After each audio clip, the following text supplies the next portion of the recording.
Earlier this year, the governor signed 2 laws in part of a package of anti-transgender legislation. North Dakota is one of a few states to bar transgender girls and women from joining female sports teams, starting from kindergarten all the way through college. KX News' Adrian Oglesby spoke with advocates against the issue.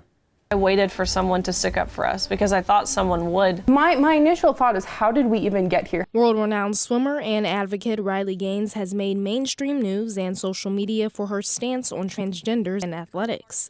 Gaines swam competitively for the University of Kentucky and tied transgender swimmer Lia Thomas last year for 5th place in the women's 200-meter event. Ultimately, Thomas was announced the winner. As she makes her way through the nation sharing her story, Gaines ended up in Bismarck with local advocate and podcast host Naomi Shafee, who stands behind her on these issues. How did we get to a point where we let gender identity, which is not even a real thing, it's a societal construct, so it's not real. How did we get to a point in society where we let those things try to change, science and biology? Because, there's a man and a woman. There's not anything else. Sex is biology. It's not a spectrum. Because Lia Thomas, that's the guy's name, was doing super horrible in, the men's swimming. Like, he was not doing great. And then he goes over to women's swimming.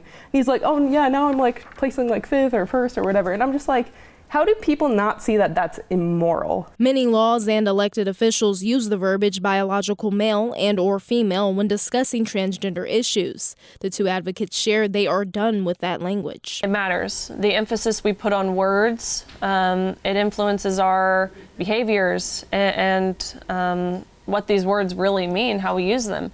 And so when we use the word biological woman or biological man, whatever that might be, it's almost as if we're subconsciously admitting that there's an unbiological alternative. And I adhered to this for a long time. I called myself a biological woman because I thought I had to make the distinction.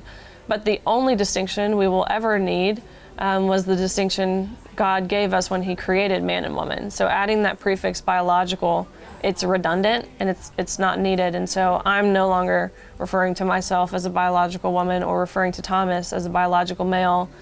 Just a male and I'm just a female. But why does this mean so much to them? Because if they can't define what a woman is, what do we do about all of, the bills or like the amendments that have to do with women that give us our rights?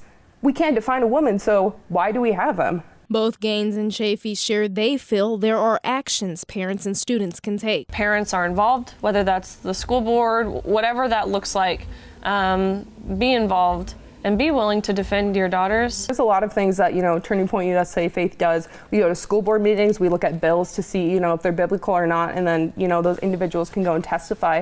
We go to public comments. There was something that was so interesting that just happened.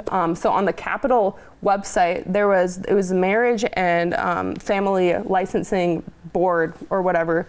They were having a meeting, but they didn't publicize it, and it was in regards to conversion therapy and detransitioning. They didn't tell the public about it, but it's so important that we educate and equip these people to go out and make actual change. Gaines shares that the issue is beyond women's sports. She feels as if her truth is being denied.